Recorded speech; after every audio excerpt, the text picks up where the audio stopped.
And ladies and gentlemen, welcome to our new segment of 10 Cent Beer Night tonight. Our new episode, I should say, not segment, excuse me. We are filming on Monday, January 20th. Happy Martin Luther King Day to everybody out there. And this is for Wednesday, January 22nd. So if you're watching via video, and I know a lot of you guys listen to the internet radio broadcast of this, you can see I'm decked out in Ohio State stuff, so we're doing the show before we know the result of the game. By the time you hear this, you'll know the result. But today is a very special day here on 10 Cent Beer Night because the top college in Ohio is going to the football national championship today against Notre Dame. And the whole state is right now ecstatic about it. We have a good feeling going in, and I mean, it's been a heck of a ride to get here, and we're excited to see these guys grow and hopefully perform and bring home another title to the university and the state of Ohio here. So, without further ado, this is 10 Cent Beer Night, the official sports show of FifthDimensionRadio.com. Every Wednesday, 7:30 to 8:30 p.m. Eastern Time. I'm Seth. I'm Bob. And Bob, what are your feelings today? I know by the time they hear this, they'll know the result. But going into it on the day of the championship, how do you feel about Ohio State's chance against Notre Dame? I think Ohio State's going to win, and I think it's going to be at least by a touchdown. By a touchdown there. Yeah, I would say... Notre Dame's a pretty good team, though. Right. They're a pretty good team. I think Notre Dame's new coach has done a heck of a job to get them where they were. I'm not a huge... a lot of people was after him after he lost to Northern Illinois. Right. It's the same way with a lot of people was after Day after we lost to Michigan. Right. But now both these guys are in a national championship game. I don't think nobody's saying anything bad about these guys now. No. It's going to be a good game. I think it's going to be a good game. It's going to be a great game. Like I always say, this was like a Midwest fantasy for big-time Midwestern college football fans. This is, Ohio State-Notre Dame championship game. If Ohio State does win tonight, I think they tie second most college football championships. I think it's number 9. I think they have 8 national championships now. Right. It'd be second. Of course, the last one was, 2014? Right. Jim 15. 15. Jim Tressel, I think, was Urban Meyer. Urban Meyer. Yeah, you're thinking about 2002. Speaking of Urban Meyer, he was elected into the College Football Hall of Fame. Yep, he will be going there with Michael Vick, Nick Saban, and former Cleveland Brown Alex Mack. Will all be headed there. Congratulations to Coach Meyer there. And, of course, we won't forget that championship either. The first 4-team playoff, which is funny. This is the first 12 team, and Ohio State went to the championship. The first 4-team playoff, Ohio State barely makes it. They go with their third-string quarterback, Cardale Jones. Everybody had written them off, and he just goes on a rampage and just takes home the title. It was one of the best sports stories I've ever seen in my entire life. But, yeah, Bob, no, you're right talking about, I don't know about your lifetime. On my lifetime, this is their 5th trip to the championship. This would be their 3rd overall if they win. In my lifetime, not overall, I should say overall, but just when I've been around. But in 2002 with Jim Tressel and Craig Krenzel, that was a crazy game versus Miami, Florida. Miami was the powerhouse. Nobody thought they could beat them. And was it double overtime? Yeah, it took two overtimes. Right. Just in the amount of turnovers, huge highlight reel plays, everything that led to get them to that point. We've had some special memories with Ohio State football within the past 20-plus years. It's the only team I cheer for where I know if they have a big lead, they pretty much have the game. They're not going to blow it. It's also one of the few teams I cheer for that have won multiple championships in my lifetime here. And I'm talking just football too.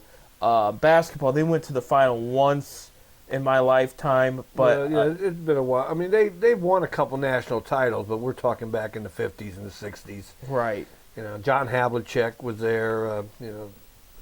They had some good teams back then. But it's been a while since they had a basketball championship, though. Right. And I'm not trying to jump the gun and just write off today at all, because obviously I'm very excited to see the game. And I know, but for the folks at home that do know the result already, win or lose, the future is so bright at Ohio State already. The recruits he's got coming in. I know Will Howard, the quarterback, has not made a decision yet about his eligibility of the draft. I know the rumor has it he could lean towards going. If he does, and people are like, well, what do they have next? Julian Sayin, one of the top high school prospects of last year, transferred to Ohio State after Nick Saban left Alabama. He was originally committed to Alabama. That would be the heir because Brown, the backup, who's still on the Devin Brown, who's still on the team right now, he's going to transfer portal after tonight. I don't think that's a good move for him, but that's my opinion. Well, you know what I like, and I'll tell you why I like it. I'm not Devin Brown's got some skill, but he's one of those guys you look at and like he would be a solid QB somewhere else. Like I would love him in Akron, for example. I think he would fit that program. I think he'd get a lot of playing time, and he would move the ball down the field. But I think for Ohio State, I'm not sure how he fits. Where you got this Julian Sayin kid who's very like highly a high prospect. He might come in and do much better. So that would be I'm telling you right now, if Howard were to go to the draft, that's going to be the next guy up. You know, Aaron Nolan, he's transferring to South Carolina. That was the other guy they had.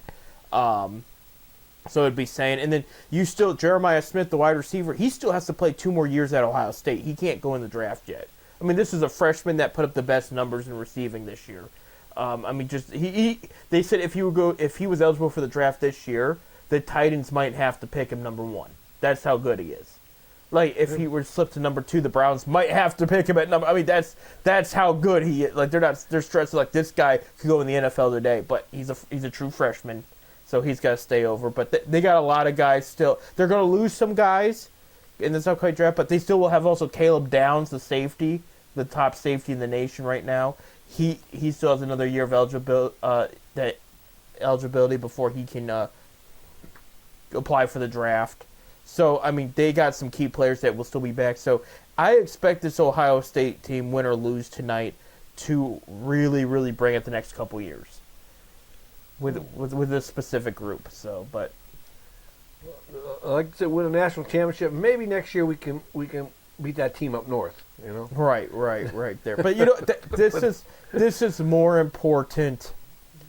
Well, this is more important than that team winning that game up north. Right. You know, win the national championship, in my opinion, you know, win the national championship takes way preference over that Michigan. Of course, you want to beat that team up north. You want to beat Michigan. Yeah. That's the goal of all all Ohio State players to want to beat that team up north. Right. No, you know that's tradition. You beat that team up north. But if you can get that national championship game, and you can win that national championship game, that Michigan game was a nothing. Right. And it would tick them off more, I think. I think it would tick Michigan fans and the Michigan team itself off more. It would tick them off. They're the defending champs. This is their last day being defending champs. So if Ohio State takes the throne, that's going to really irk them. And I think that'll set up things in the future, too. Well, like I said, I did hear talk to a Michigan guy. Well, we beat Ohio State, and then we beat Alabama twice during the season or whatever. Why wasn't we in the national playoff championship? Well, you also lost to I think you lost 6 games. Right. You know, you lost 6 games. And mind you, some of those teams were not good. You know, they did lose to Texas. That was a good team. No, they weren't good enough this year. They just weren't, and that's the bottom line. I do think that they have a good head coach right now who is underrated. He was just overshadowed by Jim Harbaugh's success there, but I think they got a guy that's going in the right direction. He's getting some good recruits, and it's going to be a problem for Ohio State down the line.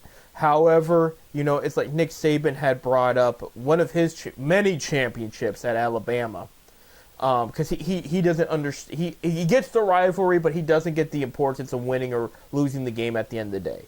Because like everybody wants to win that game, don't get me wrong, but he thinks it's overhyped. Because he said one of his championships, they lost to Auburn. Those two teams hate each other. Auburn and Alabama cannot stand the sight of each other. He loses to Auburn, and I think that was the missed field goal returned for a touchdown game. he turns around and he wins the championship. And he said, people forget we lost to Auburn that year because we won the national championship. Because you got to win the national championship. Then everything's forgotten as far as that rival matchup goes. As far as and we've talked about, did they do it on purpose? Did they throw the game? And people don't like the conversation. But here's the bottom line is it was a blessing in disguise regardless. Because if they win that game, which we would love to see, they play Oregon in the Big Ten championship. Now, I know they beat Oregon by 20 in the college playoff. But had they won and beat Oregon there, they probably meet Oregon a third time in the college playoff, and we probably do not see that result of beating them by 20. You know what I mean? Because they would want revenge. And if Ohio State were to lose that Big Ten championship game, then I think they would not have gotten the playoff because it would have been their second loss to Oregon. Yeah, I guess I see that point. So not going at all and putting them against Tennessee prepped them for Oregon, who prepped them for Texas, and now they're going to play Notre Dame today. I really they'll beat Notre Dame. I think they played Notre Dame 6 times in their history, 6 or 7 times. Twice within the past couple of years. Yeah, but in the history, and they're like 5-1 or something against Notre Dame. So it's going to be a good game. Right. What I'm curious about to see, Bob, because there's a discussion on the table, and again, it's just talk right now. There's no serious movement. They pressed hard when it was a 14 playoff for these conference championship games. Excuse me. Now they're talking about taking it off the table because the logic is you got 12 spots. If they can't make those 12 spots without it, maybe they don't belong in the conversation. And they're just saying that extra game may be worthless.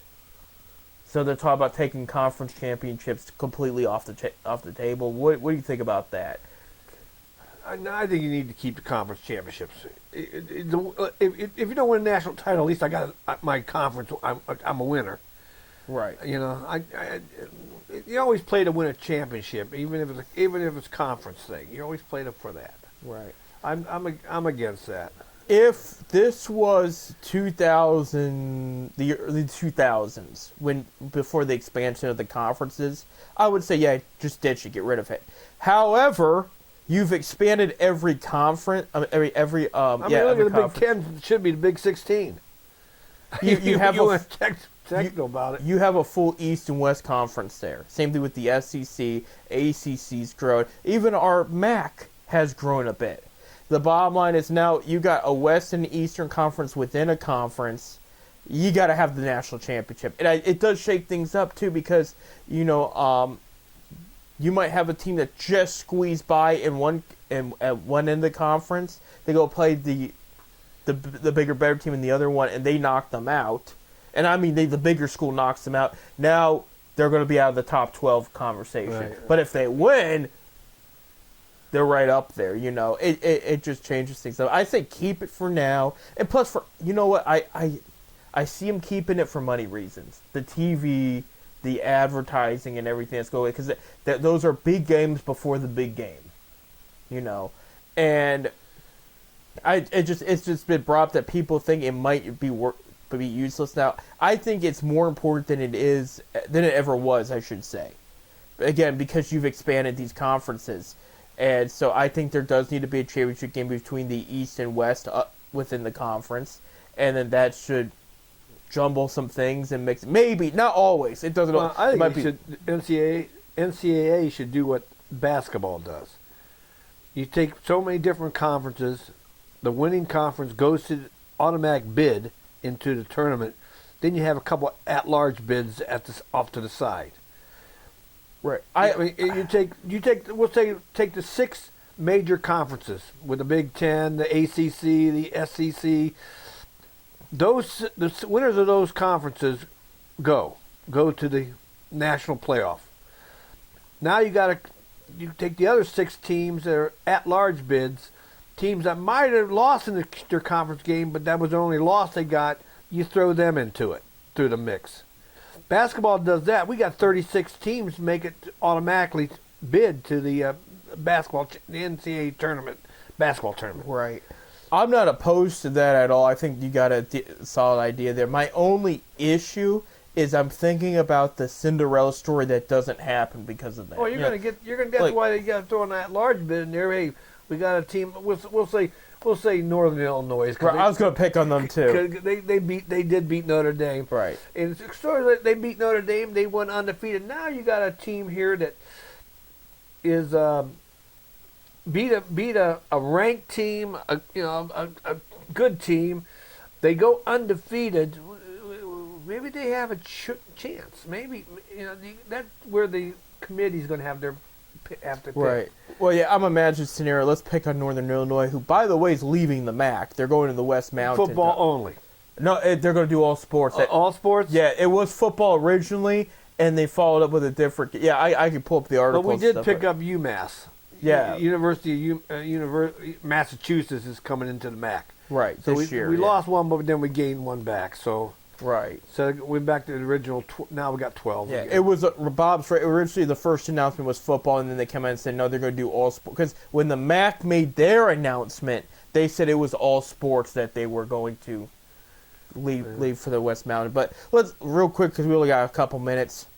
Let's say Northern Illinois, they have a season. They're going to play 3 ranked teams at the beginning of the year, okay, including Notre Dame, all right? They win those 3 ranked teams. It's crazy that they surprise the whole NCAA. They go into their conference, and it could be West Mountain, it could be MAC, whatever you want to make it, and they sweep them until the MAC championship game, and they lose. And so then they debate, well, should these guys even, because they lost to a MAC team who lost 4 games, 5 games, but found a way to beat them in the MAC championship game. I think that's when the conversation gets harder, because on paper, you're like, well, they did beat 3 ranked teams. And I'm not even talking about top 5. You got to go by strength of schedule, too. Right. You know? I'm talking about maybe they beat the number 5 team in the nation, beat the 15th and 24th or something like that. And so then the debate happens, okay, they lost their MAC championship game. Do they belong in this top 12 here? And that's going to be a serious debate, because you lose to not as good of a team, but it was your only loss, and it was in the MAC championship game. You take the MAC or the West Mountain championship game away, then maybe they sit up there in that top 12 at number 12 or 11 there. But like again, having those conference championships can shake things up, is my point. And now that the committee would have to have a discussion where Northern Illinois would sit in that situation. So it's a debate, but I don't see the conference championships leaving anytime soon. Just again, it's another good game with good ratings, a lot of TV money, and a lot of advertising. And plus, again, I cannot stress, these NFL teams gotta love all this extra time watching the bigger prospects in these bigger games. They have to. They just have to. I mean, it makes too much sense. And when we come back, so we got to take a break, we'll briefly talk about the Browns are going to be hands-on with some of this new recruiting class coming in.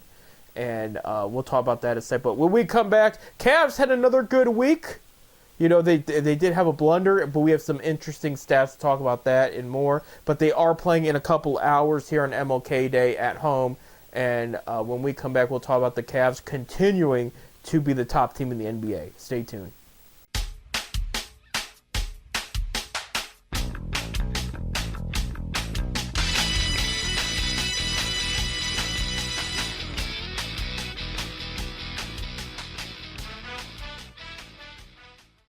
And welcome back to 10 Cent Beer Night here on FifthDimensionRadio.com. I'm Seth. I'm Bob. Before I forget, because I'm going to kick myself if I forget, and I will kick myself on camera if I forget, we're dedicating this show today to a local legend that passed away last night, Big Chuck.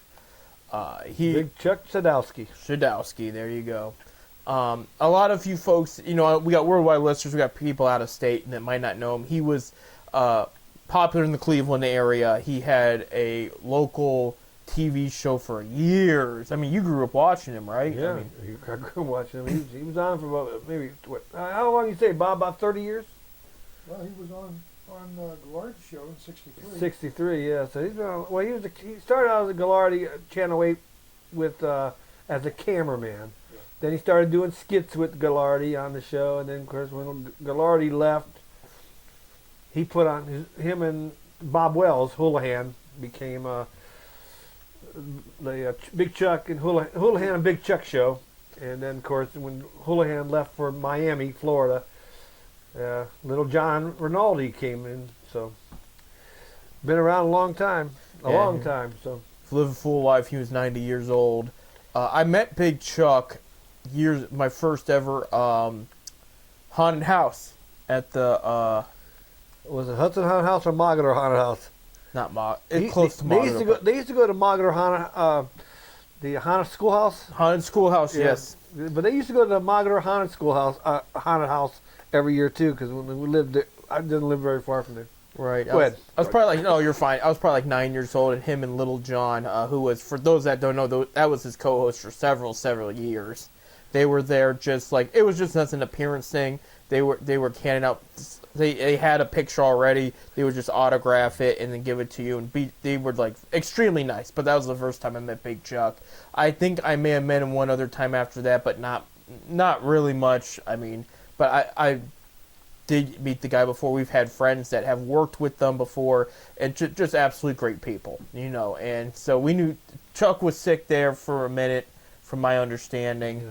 And so he finally went away. So we want to dedicate the show to him. And sports-wise related, they always had great skits regarding their favorite sports teams, from the 90s Cleveland Indians to the return of the Cleveland Browns.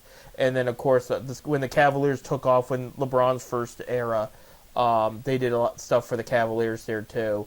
They were great. Like I said, I grew up with them. Right. I grew up with them from the day one to. Yep. I think they still do.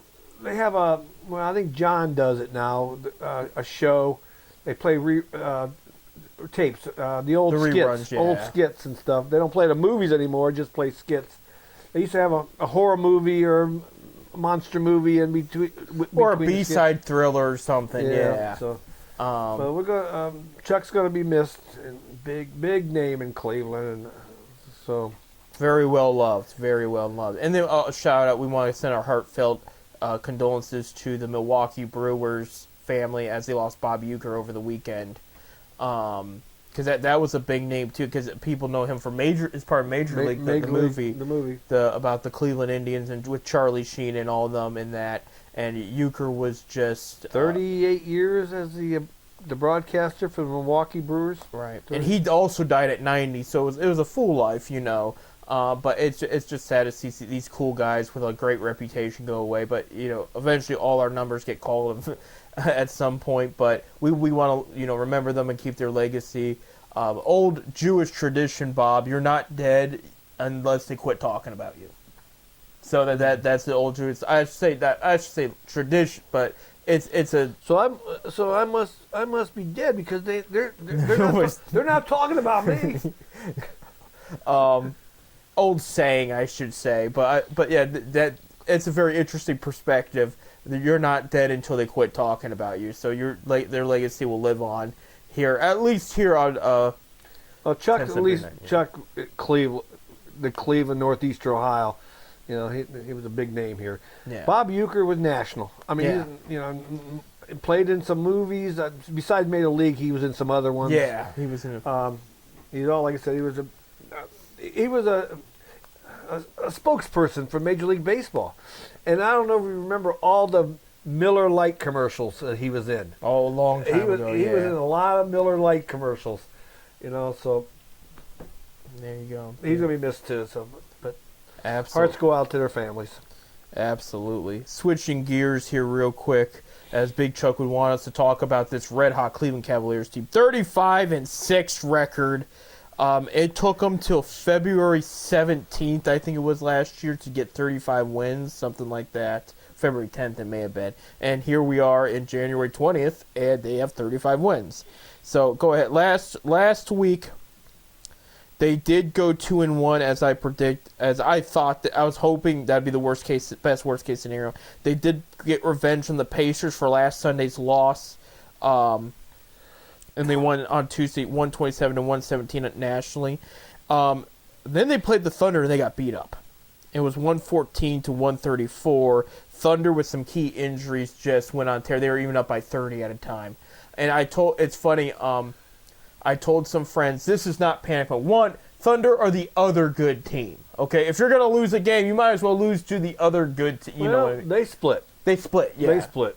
They split. And Thunder were. And you're going to have those games. Right. You ain't going to be on every game. It's a long season. Right. And they were in OKC, so they beat up the Thunder at home. So OKC's like, we're going to beat you at our place, you know. But I told people, I said, this reminded me in 2016 of the home game against the Warriors when the Warriors beat the snot out of the Cavs, and the next day David Blatt was fired. Okay, but it was a wake-up call. It was for adjustment that later led to them winning the championship. Okay, that was on January 16th, 2016. Their loss to the Thunder was January 16th, and so you see the connection there. So this is not panic mode. They had a bad game. It was a wake-up call. Time to make adjustments. The talent's there, but they did lose to the best West team. So it's best East versus best West. And I think the only thing that scares me is Thunder were down 2 key guys and pulled that win off the way they did. Cleveland was not down too much, maybe 1 guy, but that's it. But you're going to have. I'm telling you, you're going to have those games. Right. And this again, Austin Carr said it perfect the other night, and he said it after, and I got to bring it up. They went on to beat the Timberwolves Saturday night 124-117. They were up by 20 some at that time, but Timberwolves are a top 5. In my opinion, they're a top 5 team in the West. So they lost to the best West team, but came back and beat another good West team, mind you, without Evan Mobley and Isaac Okoro. And Austin Carr said that's playoff basketball. He said you take a bad loss one day, you bounce back the next. He said you have to have a short memory. You gotta just brush your shoulders off that loss. That wasn't what he said there, but that's what I'm saying. But move on and find a way to win again. And again, they beat a very good Timberwolves team the other night. Played awesome, by the way. I mean, they only won by 7 because again, Wolves start coming back. But again, this is a very good Wolves team. They're not going to lay down. And I mean, the way Cleveland played without Evan Mobley, it was impressive. I mean, that was an all-around good game because they started off kind of iffy, I guess, and then in the third quarter, which I guess was their weakness the past couple of weeks, not the entire season, but the past couple of weeks, the third quarter's been a little rough on them. They just took off and they went on a tear, and I was able to watch some of that, and I was just like, man, they're playing great. I mean, great, and I guess Mitchell got hazed in the elevator by fans at the hotel before the game and stuff. So they were giving them juice and motivation to, we got to beat this Timberwolves team. So, yes. So they win that game. They're 35-6. Boston lost a couple more, so they're up, I think, 6.5, 7 games against over Boston in the East right now. So things are good in Cleveland. Okay, we took one bad loss, but again, like Bob said, we split. So that's what that was important. I'd be a little on edge right now if they got swept by that team, but they didn't. So we beat them in Cleveland. They beat us there. So. Exactly. So going on to this week. This week's going to be interesting. Now today, Monday, you'll know the result by the time you hear this. They do play 3:30 p.m. against the Suns at home. Okay. Martin Luther King Day. It's an NBA tradition to have games on from noon to midnight, pretty much, on MLK Day. Because the college football playoff got extended, because it's normally not this late, right? So they kind of lose out on some ratings later with the whole championship game and all that. But still, so Cavs will host the Suns at 3:30 p.m. This is going to be a tough game. Suns are playing better. Mike Budenholzer's their coach. They haven't played the Suns yet, I don't think. No, they haven't. This is the first time they're playing them. Right. I think their next West road trip, they're going to play the Suns in Phoenix, but. Devin Booker, Kevin Durant, Bradley Beal. It's a good team. It really is. But this is a team that they can beat, too. I mean, because, again, they're the Cavaliers, and they're the top team in the East. And if they can beat OKC once, they can beat Phoenix once. They're at home, and they're tough at home. And I would love to see them beat them here because, long story short, Bob, a few years ago, the Suns lost the NBA Finals, okay? And they lost to the Bucks. And at the end of that last game there, Devin Booker, the Suns say, we got to be prepared for any game. It doesn't matter if it's a Tuesday night against somebody like Cleveland. Called them out in the after they lost the final, saying a bad team, considering them a bad team, threw their name out there. Here we are. It's not a Tuesday; it's a Monday, but they beat him on a Tuesday and a Monday night before since then. It's time to help remind him, you don't call out Cleveland like that out of the blue and without consequences. So it's time to go out there and beat them here, especially this Suns team that has decimated their team since their finals, and it's been really, it's kind of been sad watching how the front office has handled that team, which is sad because James Jones, former NBA championship and Cavalier, is helping run that team. And I don't think it's all his fault, but I think he was pressured into some decisions that may not have been the best. I think he's still there, but don't quote me there. Anyway, later Wednesday they're going to be at Houston against the Rockets, so they got to fly down to Houston after the game today. Houston, they can beat them, but they are a good young team. This is a budding team. They are where the Cavs were a few years ago. Okay. So this is a team that can surprise you and find a way to beat you, but you gotta be prepared. But this is a beatable team. This is a winnable game here. Because right now, and I'll pull up the standings here. Houston, they're second in the West. They're 28-13. Yeah. So I mean, so this is the second best team in the West. So you got to take them serious, but they are young. I will stress that this is a much younger team than the Cavs have I think played. it's the first time they've played them too. Yes, because they play them both home and away this week. So they play at Houston, then Friday they're going to go to Philly and play the 76ers. Sixers still dealing with serious injury problems. So this is a game Cavs are going to be favored in, and this is a game that the Cavs can win. Cavs have beat the Sixers every time this season so far, which I think has been twice. But yeah, I mean Joel Embiid, he's just not been playing, and it's really affected this 76ers team. And then Paul George's injuries have been pretty consistent too, where he's played a game or two and then he'll be out another 3 games or something, and it's been a mess. Philly walked into the season thinking they were a top 3 team in the East, as did I. And that's just not the story. Then Saturday, yours truly will be there. They come back home and they're going to play the Rockets. So they're going to play the Rockets twice this week. They play the Suns and 76ers today. I say worst case scenario 3-1. I would love to say 4-0 again. That would be great. But I do see one of these games they could drop. Just being a little realistic here, but there's a chance because of how well they're playing. You can't deny it. They walk away going 4-0 here, but they will be tested this week. I won't say there's an easy game. Even Philly is going to bring it. They brought it against them the past 2 times too. So, but they're definitely going to be tested. But they're up for it. They're definitely up for it. Donovan Mitchell playing his heart out of recent. Darius Garland looking like a $30 million per year man of late. And now I do know Evan Mobley and Isaac Okoro are out tonight. So they're not today, this afternoon, I should say. So they're not going to be playing Phoenix. That's not having Mobley there is going to hurt a bit. But what's wrong with Mosley? He touched up his ankle a little bit. Nothing too serious, but they're being cautious. But they're just watching him right now. They don't want to, but it sounds like expect him to play at some point this week. But he's not going to play Monday. So I didn't know he was hurt. Yeah, he missed the Minnesota game. And I just thought that he was, taking some time off, taking a rest and break. Right, which they sometimes do. They sometimes do that. Yep.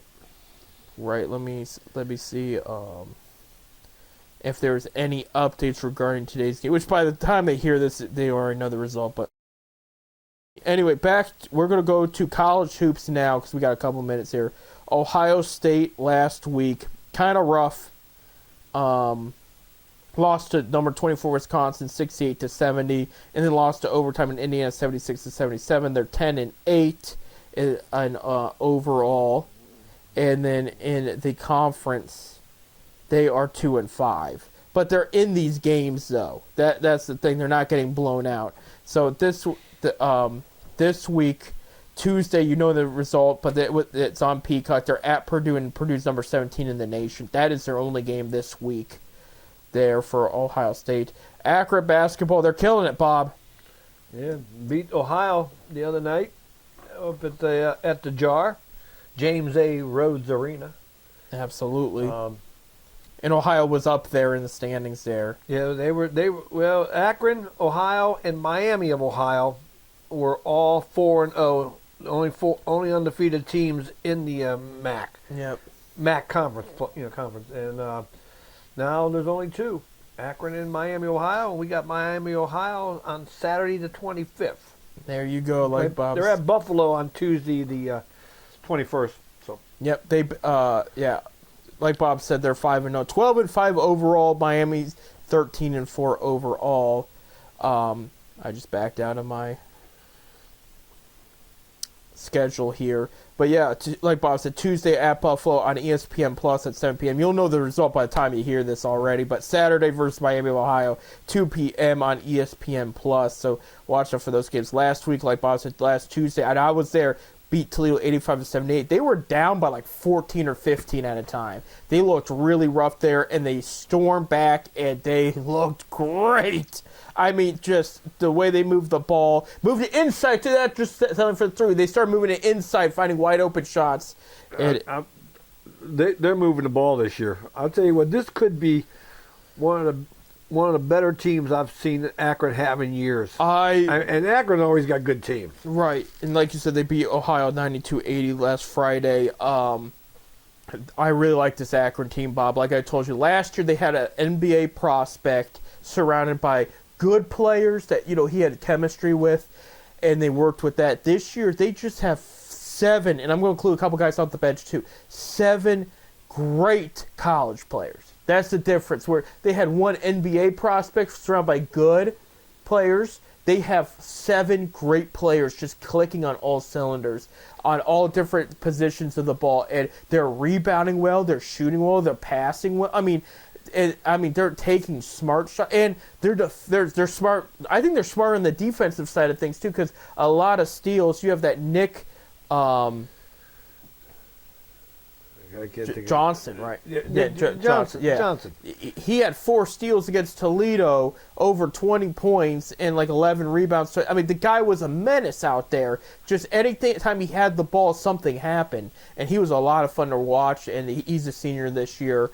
And he's like their 6th man. And he just tears it up off the bench. I mean, this guy, incredible player, one of the better of Zips wings I've seen in a while. Like I said, this is probably one of the best teams I've seen them have in years, and I've been a season ticket holder for 20-some years at Akron. Yeah. So. John Gross continued to do the great job. Great recruiting. Right. I mean, great with the transfer protocol and bringing some of these kids in. We got a kid from Cornell. We got a kid from West Virginia. We got a kid from North Carolina. Ohio State. We're getting kids from all over now. They want to come to Akron and play for John Gross. Right. It's a system that fits, works, and it's a culture that wins. So, we got to take a break. When we come back, our AFC and NFC championships are set in the NFL, and a lot happened in the MLB over the weekend. It's almost spring training, Bob, and things are starting to still heat up at that hot stove. So, all that and more. Stay tuned.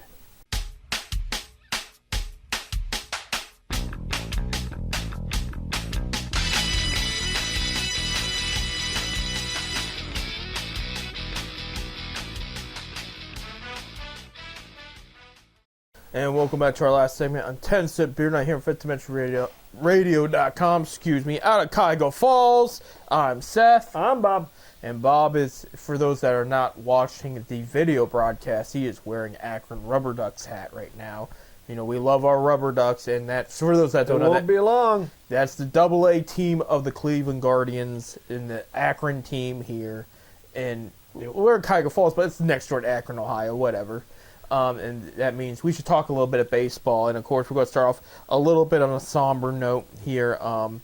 Former Indians manager Jeff Torborg passed away. He managed from 77 to 79. For the Indians, yeah. For the Indians, From 77 to 2003, he had 11 seasons with total team Indians, White Sox, Mets, Expos, and Marlins. Yeah, he was around a while. Yeah, I mean, I think did he coach that World Series championship team then? Was the Marlins won in 03, right? Or did they win in 04? I don't remember. No, I don't think it was 03.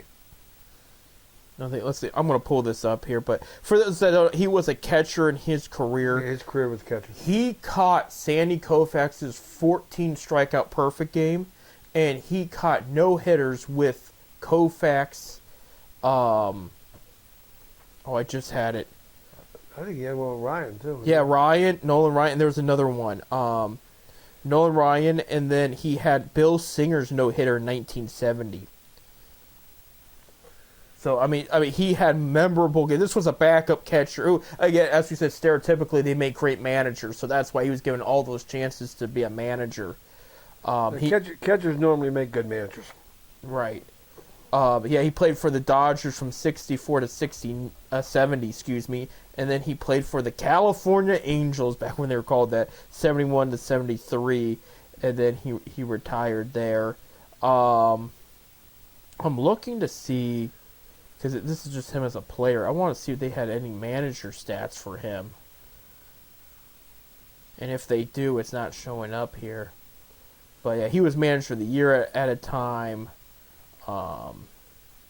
But yeah, I mean, it's sad to see somebody with that much of a legacy go. But yeah, so condolences to his family there. Yeah, he was in Cleveland from 77 to 79. Yeah. Big signing today. Toronto Blue Jays signed outfielder Anthony Santander, who's been with the Orioles the past few years, to a 5-year deal. There is an opt-out in a couple years, but, I mean, it's almost a $100 million contract. Yeah, so Santander hit 235, 44 home runs, and 102 RBIs for the Baltimore last year. That was his only all-star year, too. He's been with Baltimore since 2017, and now he's officially with the division rival Toronto Blue Jays now. Again, so they teams, because like I mentioned in the last segment, spring training's coming up. Teams are making last-second. The pitchers and catchers report on February 12th. Yep. So you're just 2 weeks away. And there's still a lot of good free agents out there. L.A. Dodgers had themselves a weekend. They signed Roki Sasaki, the top pitching prospect out of Japan. In the NIP League. Yeah. The deal has not been announced how much he got, but he is. I heard it's up there. It's up there. It's up there. So, It's up there. So he'll be part of the rotation, and they keep up the 5-man rotation. I'm hearing, from my understanding, this guy is supposed to be able to throw 102-mile-an-hour fastball, and his curveball anywhere between 85 to 100. It's like he's got movement. He's got movement. He's got nasty movement. I have never seen the guy. I just read some things about him. Yeah. Well, I'm hearing rumors Dodgers are considering a 6-man rotation with Ohtani being part of that rotation, so getting him back on the mound because he hasn't been on the mound since he's been a Dodger. Well, I see him going back on the mound. Right. But it's expected to be Tyler Glasnow, Yamamoto, Sasaki, Ohtani, Blake Snell. Remember, that was another big signing they had over the offseason. And then the rumor is it could be Clayton Kershaw or somebody and do a 6-man rotation like that because they don't know when Ohtani's going to be ready to throw. He did have, I think he had Tommy John on that arm. Having Tommy John surgery and still becoming NL MVP at the plate, that's just bonkers to me. Don't quote me on that. I know he had a serious surgery where he could not pitch for a year, but they do want him back out. I mean, because when he pitches, he's very, very good. Very, very good. They also, the Dodgers weren't done. Yesterday, they signed the best reliever in free agency in Tanner Scott, who was originally, he was with the Marlins last year for most of his career, up until he got trade deadline to the Padres. He signs a 4-year, $75 million deal with the Dodgers. He might, they're not, because believe it or not, Dodgers don't have a for sure closer. despite everything they have. They kind of rotate closers last year and still won the World Series. Go figure. Yeah. They might plug him in at closer. I mean, this is a lefty that is one of the toughest lefties out of the pen you're ever going to face. So we'll see. But I mean, they had themselves a weekend there. As far as the Guardians go, it's been quiet. We did trade Miles Straw Yeah, to the Blue Jays to for the Blue Jays from Toronto. You know, we're trading a lot of guys to the Blue Jays. right. I know Dodgers. That was to try to get the Blue Jays help to get Sasaki because it was international player pool money. So they had $8 million, which they could throw on top of that, and then the Reds helped the Dodgers by getting Arnaldo Lantigua in a trade for international pool money. So there you go. Everybody was helping everybody out at the end of the day. In a way, you know, they address needs. Some address needs there. Jesse Winker re-signs with the Mets. That was another move. But yeah, for the Guardians though, I mean, you got Jack Flaherty still sitting out there if you need another pitcher. Jackson Profar, who had Profar, who had hit over 300 for the Padres last year. He's a sitting free agent. You want another outfield bat there to replace Straw? That's the bat to go for. Right. I mean, he'll come. hit. He'll come. I won't say cheap, but he'll come at a decent price. They can afford him. There was somebody else I saw for an infield too. They have options. They should just kind of consider and should bring some guys in. It might just hype it up a bit, but I'm going to say if you're looking for another starter, Jack Flaherty's in there, and he might not come back to L.A. So we need to. I still say we need pitching, but we need that one big bat. right. You know, and that kid from San Diego, it'd be a good move. Yeah, he wouldn't be a home run hitter, but you put him with Quan on top of the lineup, that's nasty. He's not a home run. It wouldn't be a home run, right? But the kid will connect. He'll get you on. He'll get on. He's a good single double guy. Right, absolutely. So He hits for average. Let's put it that way. But we still need pitching too. We need starting pitching. You know, you can have the best bullpen in baseball, but if you're going to use them after 3 innings, eventually you're going to burn out, and that's what happened to our Guardians. I really believe that's what happened. right, absolutely. This last season, is the bullpen just got burnt out. They pitched more innings our bullpen than our starters did. So Right, absolutely. I'm looking. Like I said, we need some starting pitching to help out Beaver, Yep. Bybee, Gavin Williams. The new guy, Lewis. We I just can't think of his name. The guy they got from the Pirates. There, yeah. They were hyping him up on social media the other day. or get a good bullpen guy that can throw some extra innings, start him once in a while or something like that. A guy Right. that can go both ways in the pen. Top remaining free agents: Alex Bregman, third baseman. I'm interested to see where he goes. Sounds like Houston's not going to bring him back. Jack Flaherty is still a free agent there. Pete Alonso, it sounds like he's going to get overpaid. Rumor has it them and the Mets are done talking, and I guess to take a wild guess, He's gonna want some more. He's gonna want a bundle. who's going to overpay him and get him? Bob, Yeah, can you get- Yankees. I'm going Angels. There's rumors the Angels, and it makes too much sense. The guy doesn't hit for average. I mean, he'll get you 40 home runs easy. That's not a problem. But he'll hit you 220.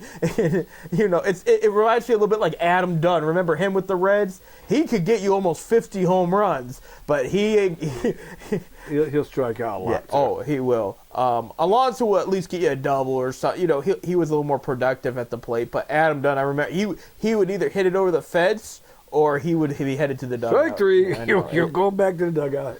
There you go. Max Scherzer, free agent still. He's 40. Rumor has it Toronto wants him after losing out on They Sasaki. could probably get him for nothing. Ha-Sung Kim, a shortstop who was with the Padres. That's an idea for the Guards that if they can move him to second. He does play second base too.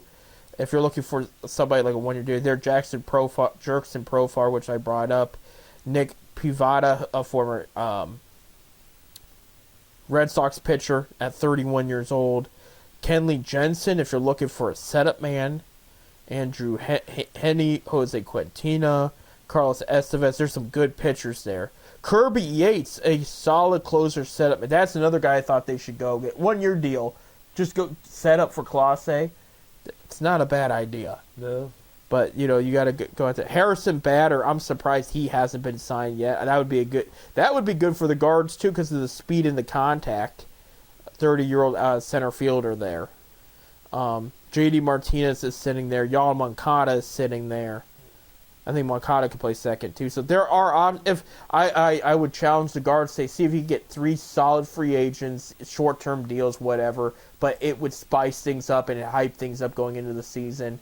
But I don't think they're going to do it. No, I don't think. I think they're going to pretty much stay what they got. Right. It might be one more move somewhere, but I think they should go at least get another starting pitcher. That's Right. my opinion. Right. And I know they almost traded for Flather T last trade deadline, so I'm just saying he's sitting there. And he looked good in the playoffs for the Dodgers in the World Series. He had one bad game, but other than that, he was good. Yeah, you're going to have those games too. Look at us in the playoffs. Our pitching fell apart. Right. You're going to have bad games. I mean, Clase Gave up just as many runs in the postseason than he did the regular all season. Yeah, it was a mess. You're but- going to have those days. Yeah. Switching gears real quick, our conference championship games in the NFL are set. Kansas City defeated Houston 23-14 on Saturday afternoon. Saturday night, this one shocked me, Bob. I think you jinxed them. It shocked me too. Washington Commanders beat the Detroit Lions 45-31, and I feel for Detroit Nation. What a special season, and just to play one playoff game and it's all over. I know Detroit was banged up defensively. They lost more guys in that game too, but Washington will move on. That marks Jaden Daniels, the second rookie quarterback to ever beat a number 1 seed in the playoffs. The other guy to do it, Joe Flacco with the Baltimore Ravens, beat the Tennessee Titans in 2009. And that was that Tennessee team that went 14-2 or 13-3. They won their first 11 games of the season. They were red hot. Red hot. This Tennessee team just went on a tear, and then they started looking kind of shaky there at the end of the season, and then Joe Flacco took them out in the playoffs that year. But so Daniels joins Flacco as the only rookies to ever be a number 1 seed. Rams lose to the Eagles in Philly 28-22. They will move on. And then you had Baltimore Ravens, a drop 2-point conversion. It results into Buffalo Bills advancing to the AFC Championship, beating Baltimore 27-25. And as far as Baltimore goes, good riddance. I'm just not a fan. I don't like that team. I mean, they had a good run. Lamar Jackson's the real deal. He'll be the MVP. But once again, he will walk away without a chance to get a ring. And as a Browns fan, ha, ha, ha, ha, ha, ha, ha, ha, ha. So there you go. So our games, Bob, Sunday, January 26th, 3 p.m. on Fox. Washington Commanders at the Philadelphia Eagles. Who's going to the Super Bowl? Eagles are favored 5.5 points. I'm going to take the Eagles. I'll take the Eagles. I think it's going to be closer. I think it's going to be 3 points. Yeah. Washington played good against Detroit. Of course, Detroit's defense didn't look that great though. They're They ran them all. They ran up and down the field on them. Yep. I give a shout out real quick to Washington before I make my pick. Here's the situation. They draft the number 2 pick overall. They get the better quarterback. On top of that, when they were interviewing coaches last year, Ben Johnson, coordinator of the Lions, put them on hold to the point that he backed out of any head coach talk. Washington was the last team to hire a head coach, and they picked Dan Quinn because it was the best of what they felt was on the table. And by the way, I am a Dan Quinn fan. I thought it was a great hire. But everybody was like, oh, they missed out. Is this the right call? Dan Quinn outcoached everybody that took the job elsewhere or stayed put. And he beats the Lions, he beats Ben, mind you, Quinn's a defensive guy. He beats Ben Johnson's offense that could have came to Washington, but decided to stay. I think that's a great story there. So like they were always like, did they get the right guys? Did they? Because they almost had the first overall pick. They almost had the best coaching prospect. They went another direction and they beat everybody. That's great. However, I have them losing to the Eagles here. Give me Eagles by 7 points. I love this Eagles team and how they're playing. I have this feeling about them now I had last year, but they fell apart early. They got beat by Baker Mayfield and the Buccaneers last year. But going into that season, I said the Eagles are going to be so good. They're going to be stupid good on both sides of the ball. We're now seeing that Eagles team I thought they were going to be last year, this year. They're going to the Super Bowl. I got the Eagles going. Philly fans, you can celebrate, but this is going to be a good game because it's two rivals going at each other, and when you got two division rivals going into conference, it's always a special game. But I do think it's going to be more by 3 points. I think a tush-push touchdown gets them up by 7, and that the Eagles defense stops the rookie in his tracks, and they will go on to Super Bowl. 6:30 p.m. on CBS and Paramount Plus. The number 2 Buffalo Bills will go against the number 1 Kansas City Chiefs in Kansas City. Chiefs are 2-point favorites. 2-point favorites. Bob, what are you thinking? I'm taking Buffalo over the Kansas City Swifties, and I'll take the points. I'll take the 2 points. I'll take Buffalo. Buffalo's going to win this game. You'll take 2 points there. Okay. Pat Mahomes will start a drive. They're going to be down by 3. The referees are going to come in and Right. There's going to be holding. That's not going to get called. we know that. And Mahomes is going to throw a pick 6. Buffalo by 10. I'm going to go with this is the Josh Allen revenge game.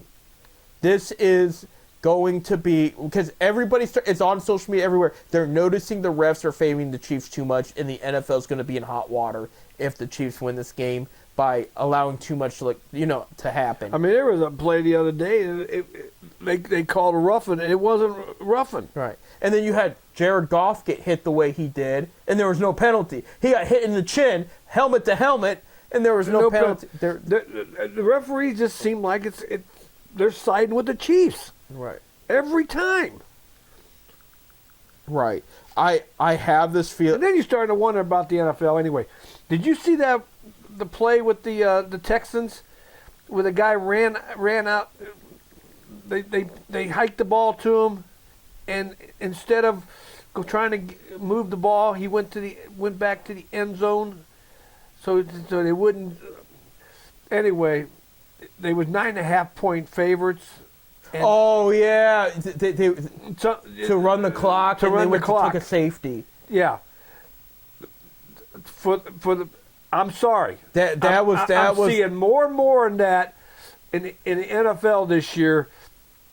With the point thing. Right. No, he took a safety. Yeah, I did see it. So yeah, that was too obvious. And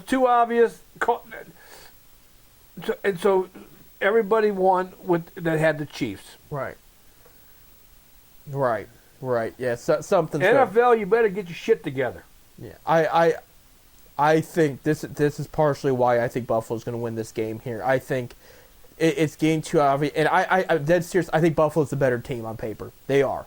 Both sides. I will say Chiefs defense is underrated this year. They didn't get enough credit, but I will say offensively, I would take Buffalo's offense over Chiefs' offense. I'm just tired of seeing Vegas run the NFL. No, yeah, we don't need to see it. They can't run their own team, but don't tell them that. They fired their coach and GM after they told them both they could stay. But that's just the point. Real quick, because we're about out of time, some things I wanted to mention. Browns-wise, good things. Tommy Rees, tight ends coach, gets promoted to be offensive coordinator. I like it. A lot of guys in football like it. He was the plan B for North Carolina if Bill Belichick did not take the job down there. Okay. Reese also was Nick Saban's offensive coordinator with Alabama. He was also Brian Kelly's offensive coordinator with Notre Dame. So the guy's got a lot. He's 32 years old. He's younger than me. And he might actually be my age. He might be 34. But the Browns like what he brings to the table. I like the move. And by the way, when Buffalo got rid of Dorsey, they hired up within, and it worked out, and now they're in the AFC Championship game. I'm just saying. And then for the Browns, real quick, the the Senior Bowl. Bubba Ventrone, special teams coordinator of the Browns, is going to coach one of the teams. And this is because this is going to help them on draft day. They're going to get some extra scouting in this. And they've done this before, and it's actually panned out. Jacques Caesar, our defensive line coach, will be the defensive coordinator for the team. So they're going to have guys in the inside leaning over watching. So, and I did see a couple of Akron Zips got into one of the Senior Bowl games too. Good, So that's good. But so the Browns have guys on the field for this. They've done it before for past coaches and whatnot. It does give you a little more insight on what's coming into this class. So there you go. So that's going to be an opportunity for the Browns there. We got to wrap it up. When we come back next week, I'm hoping we're going to be talking about Buckeye Championship here. I really hope nobody's listening to this and laughing like, oh, they lost so bad or something. But I really hope we're going to be talking about that. The Red Hot Cavs, we'll talk about that. The Red Hot MLB Stove, that and more. But without further ado, we got to take off. So thank you guys for listening. We're here every Wednesday, 7:30 to 8:30 p.m.